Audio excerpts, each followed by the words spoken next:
ওম শান্তি। আমাদের মেজাজ কেন খারাপ থাকে এবং তা কিভাবে ঠিক করব, এই নিয়ে আজ আমার কথিকা।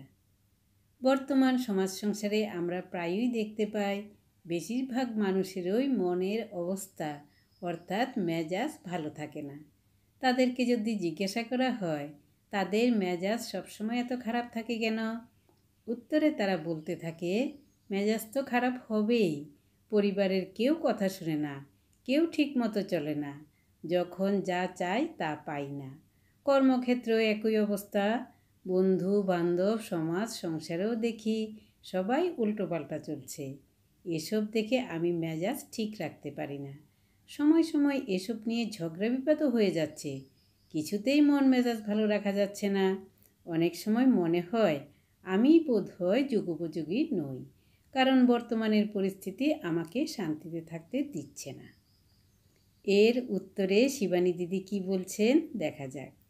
শিবানী দিদি বলছেন যে এরকমই যদি অবস্থা হয় তাহলে দেখা গেল সেই মানুষটির মেজাজ আবেগ পরিস্থিতি নিয়ন্ত্রণ করছে, অর্থাৎ সে পরিস্থিতির উপর নির্ভরশীল। কিন্তু একটু চিন্তা করলে দেখা যাবে প্রকৃতপক্ষে কে আমার চিন্তা ও অনুভবের মালিক। উত্তর অবশ্যই হবে আমি আমার চিন্তা ও অনুভবের মালিক। তাহলে দেখা গেল আমার মেজাজ খারাপ হবার জন্য আমি দায়ী।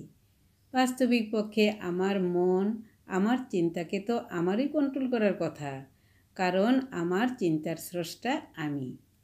এমনও দেখা যায় যে কোনো মানুষ হয়তো সে ব্যক্তি অফিসের বস বা বড় ব্যবসাদার কিংবা দেশের নেতা, কিন্তু সে যদি নিজেকে কন্ট্রোল করতে না পারে তাহলে দেখা যাবে তার মধ্যে আন্তরিক শক্তির অভাব আছে। এ ধরনের মানুষের মধ্যে কোনো না কোনো দুর্বলতা থাকে। এরপর কেউ যদি অপমান করে বা কটু কথা বলে কিংবা অসম্মান করে তখন তার মেজাজ তো খারাপ হবেই। তার মেজাজ খারাপের কারণ জিজ্ঞাসা করা হলে যার জন্য তার মেজাজ খারাপ হয়ে আছে তার দিকেই আঙ্গুল তুলবে, তার নামই উচ্চারিত হবে।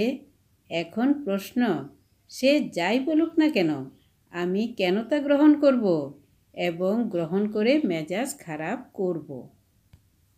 সে তো দিল, এটা তার স্বভাব বা সংস্কার, কিন্তু আমি তার কথার উপর ভিত্তি করে চিন্তা করে কেন মন খারাপ করব?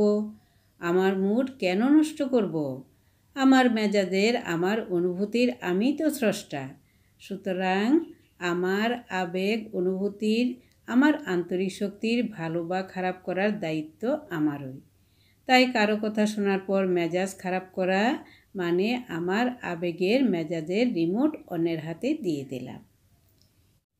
এই জন্য মেজাজের রিমোট নিজের হাতেই রাখতে হয়। কেউ যদি খারাপ ব্যবহার করে এটা বাইরেই থাকবে বা বাতাসে মিশে যাবে, আমি কানে কিছুতেই ঢুকাবো না, আমার মনে নেব না। আমি ভাববো আমার ভেতরে অনেক শক্তি আছে, একটি সুরক্ষিত ও শক্তিশালী অদৃশ্য বর্ম আমাকে ঘিরে রেখেছে।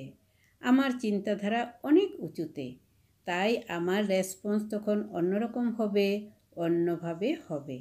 ক্ষমা এবং সহমর্মিতার দৃষ্টি থাকবে। আমার জীবন সুন্দরভাবে আমিই করব, আমিই কারিগর।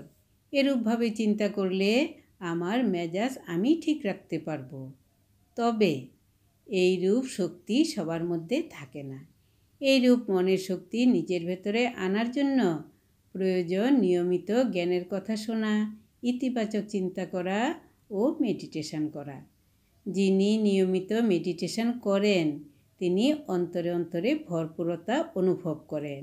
জল ভরা কলসিতে যেমন আর জল নেওয়া যায় না, তেমনি মান অপমান কোনোটাতেই তিনি কাতর হন না, কারণ কোনোটাই তিনি ভেতরে ঢোকান না। তিনি সদা ভরপুর, সদা আনন্দময়। এরূপ অবস্থায় অনেক সময় আমরা দেখতে পাই সাধু সন্ন্যাসীদের মধ্যে, যাদের মুখমণ্ডলে সর্বদা দেখা যায় এক আনন্দের আভা। তারা থাকেন সাংসারিক চাহিদার ঊর্ধ্বে, আনন্দলোকে তারা বিচরণ করেন। এটাই সত্যি। সবাই ভরপুর থাকুন, আনন্দে থাকুন। ওম শান্তি।